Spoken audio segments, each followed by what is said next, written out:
President Joe Biden scored a landslide victory in South Carolina's Democratic primary Saturday, with the incumbent collecting 96% of the vote, although turnout was low among Black voters. The decisive win in the first state to vote in the new Democratic primary calendar comes as the incumbent seeks to reestablish himself with Black voters who have seemingly grown apathetic since helping put Biden over the top during the 2020 election. Since then, Biden has faced increasing criticism from progressives who claimed the incumbent was losing considerable support among Black voters because he had not taken any meaningful action on reparations since taking office more than 3 years ago. Biden's easy victory in South Carolina signals reconnection with Black voters amid apathy, low turnout.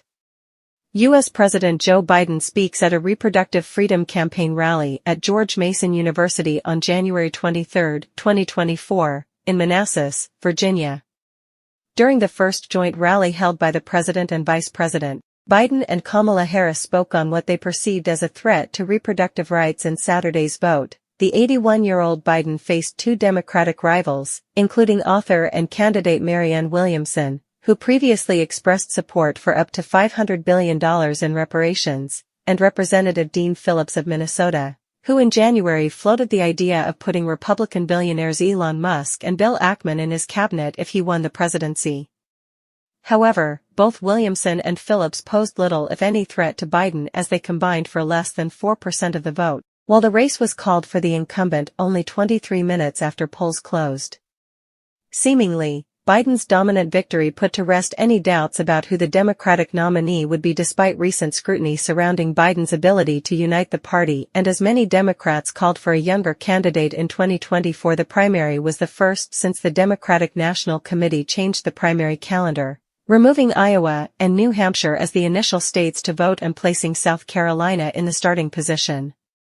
While South Carolina may not be decisive in the general election, its substantial Black population represents a key constituency that has now set the mold in influencing the Democratic nomination.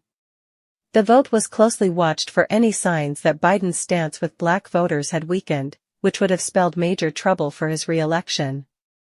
Black voters in South Carolina mirror trends among Black voters nationally. So, what happens here could be an indicator of what's to come, Todd Shaw, a University of South Carolina political science professor, told the BBC last week. Despite the overwhelming victory, low turnout was a concern for Biden as only 4% of Democratic voters, or a total of 131,870 people, showed up to the polls statewide. The number amounted to only about 24% of the turnout in 2020, as Saturday's vote marked the lowest turnout in the last 3 Democratic presidential primaries. By comparison, voter turnout in the state was roughly 16% in 2020 and 12.6% in 2016. The lowest voter numbers were tallied in Greenville County, with 2.91%, Spartanburg County, with just 2.4% and Anderson County, with 1.99%. Belmead and Gant was the only precinct in Greenville County to exceed 10% turnout for registered voters. During the 2020 election, Black voters in the state played a vital role in boosting Biden. However, Saturday's repeat victory is not a clear indicator of broader enthusiasm for Biden's potential re-election. South Carolina voters have traditionally shown a weak appetite for the presidential primary, especially in majority Black districts throughout the state, as demonstrated by a flurry of rural counties that reported turnout of about 2 to 3% on Saturday. Democratic officials said Black voters were still standing with Biden as Saturday's early voting results showed 76% of primary voters were Black, which amounted to a 13% increase from 2020, according to Jay Parmley, executive director of the South Carolina Democratic Party. That's compared to 56% in 2020. I think the narrative nationally is ambivalence among Black voters. We have not seen that here. There's no evidence of it, Parmley said. Ahead of the vote, some polls showed voters turning sour on Biden's policies, with the president's lead slipping with people under the age of 30 and among Hispanic voters, while 22% of Black voters said they planned to support the Republican nominee in the next election. Previously, the 2022 midterm election highlighted trouble on the horizon for Democrats as turnout among Black voters was identified as one of the party's most notable weaknesses going into 2024. Black voters have, in recent years, witnessed a shift, particularly among Black men, who are increasingly placing trust in the GOP to address concerns related to the ability to build generational wealth, while a growing number of Black Americans harbor a growing sense of disappointment with Democrats, which had fallen short of addressing persistent issues affecting the Black community.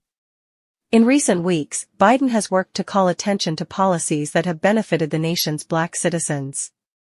While the administration has worked to advance racial equity by investing in disadvantaged communities across the country, including major federal investments in Black-owned businesses, Biden has taken no tangible action that would move the needle on reparations. South Carolina Representative Jim Clyburn said the low voter turnout was not a major concern, although he acknowledged previously that Biden needed to re-engage with Black voters, leading to the president's January speech at Mother Emanuel African Methodist Episcopal Church in Charleston, South Carolina, where 9 Black parishioners were gunned down by a white supremacist in 2015. "You're the reason I'm president," Biden told a mostly Black crowd. "You're the reason Donald Trump is a loser, and you're the reason we're gonna win and beat him again." In the speech, Biden sought to draw a contrast between his message on racial justice and those of Republican presidential candidates, including Nikki Haley, who refused to cite slavery as a cause of the Civil War at a December town hall in New Hampshire. He also warned against Trump's flirtation with white supremacy as a grave threat to democracy, a message he reiterated in his victory speech on Saturday. "The stakes in this election could not be higher," Biden said while warning of extreme and dangerous voices at work in the country, led by Donald Trump. On Saturday, Clyburn sought to highlight Biden's strong support in Orangeburg County, which is 60% Black and has 2 historically Black universities, where turnout was 11.3%, the second highest in the state. In the precincts of Orangeburg, where the majority of residents are Black, both the voter turnout and Biden's winning percentage were even higher. "That demonstrates to me what I have been saying all the time, that Joe Biden has not lost any support among African Americans," Clyburn said on CNN's State of the Union on Sunday. "Now, you can go out and talk to 10 people, publish the comments of one, and maybe give off a different thought. But he has not lost support among African Americans." The next Democratic primary is set for Tuesday in Nevada, where Biden will test his message with Latino voters.